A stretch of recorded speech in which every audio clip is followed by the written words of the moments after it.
I'm not anti-Russian. I am, let me repeat myself, against the Soviet Union. This is how Georgians respond to the question on how they perceive Russians. I have no problems with Russians coming to Georgia. On the contrary, we, Georgians, are very hospitable. Georgians emphasize that what they are opposing is the Kremlin's influence. They try and separate ordinary Russians from the Russian authorities. Georgians are no Russophobes. We have a lot of Russian tourists. I have many Russian or Russian-speaking friends. But Russia's foreign policy is very hostile towards us, and we cannot accept it quietly.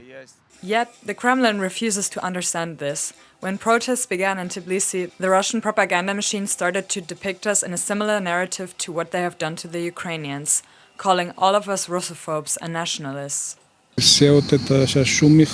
All this outrage about Russophobia in Georgia really is just another tool of information warfare and propaganda. That's it. Ukrainian national Volodymyr Kopchak has been living in Tbilisi for almost a year. He does not speak Georgian and uses Russian to communicate with locals. He speaks in Ukrainian to us.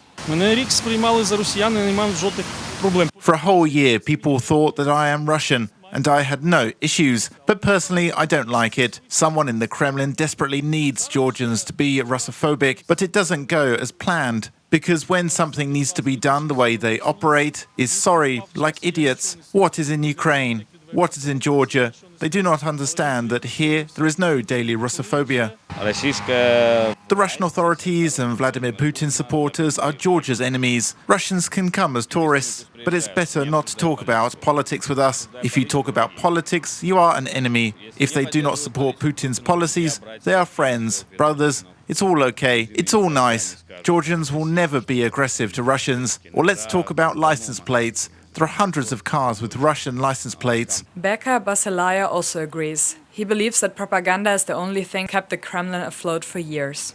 What was the Soviet Union? Just propaganda, nothing else. They had nothing. There was no economy. They say Marxism and Leninism, right? They did not have even a solid ideology, just pure propaganda. Georgians believe that the world is sick of Russian propaganda and hope that the time has come for Russians to see themselves that the Kremlin is built on lies. Reported by Lyubov Zadorozhna from Tbilisi for UATV.